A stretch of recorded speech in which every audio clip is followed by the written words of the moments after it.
İşdi da artıq. Ki mənim hayasızlığım da var. Nə qədər dostum varsa bir o qədər də hayasızlığım. Ənəbə 7 gün hazırdır o bir də bir söz soruşmaq istəyirəm. M qəzetində sizin haqqında məqalə getmişəm. Orada yazmış ki, 92-ci ildə ki, siz Amerikada Bozqurtlar təşkilatına qəbul olunmusunuz. Yalan. Bozqurtlar təşkilatına mən niyə qəbul edim? Kimsə gəlsin mənim yaratdığım təşkilata qəbul olsun. Mən Alparslan Türkeşdə nəyəsə kişiyə, ya onun köhnə... Düz olan nümayəndə... Birdən deyirlər, bir də gözüm qəzetlər yazır, Alparslan Türkeşin varisi İskəndər Həmidov. Alparslan Türkeş kimdir? Mən özüm ondan daha üstünə olan bilirəm. Daha yavaş kişidir. Sizə deyim ki... O eləyə bilmədi, amma mən çevrilişi deyirəm. 15-i çevriliş edirəm. Yalan deyir. Amma mən demokratik yolla gəldim. Yox. Mənim o tankım olmasaydı, Alparslan Türkeşin Türkiyədə hörmətinə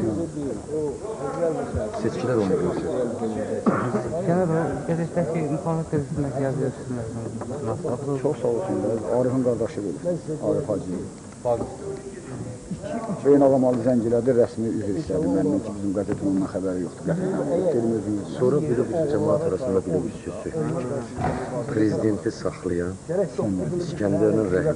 Niyə prezidentin rəhmindən İskəndərdən də çox hörməti var prezidentin? Yox, ətraf məsələsindən söhbət gedir, çırparlar. Heç bir şey eləyə bilməzlər, ona görə Cəbifəzlərin özünün bu xalqın içində böyük. Rəhmlə mənim özümün yaxsan Cəbifəzlərin ki, gənəkdir. Cənab, 17 noyabrın nə baş xalqda nəsə çaşqın yaradı? Yox, heç 17 noyabrın mitingi bizə gəlir. Hazırlaşırlar 17-sinə ki, o mitingdə bəzi şeylər gəlsinlər. Mehmet'in bu dostuydu. Mən düşman görürüm ki, mitingdə düz keçilir. Mən Mehmet Hənisə düşman olmuş. 17 noyabrın ümumi parlament Münasibətin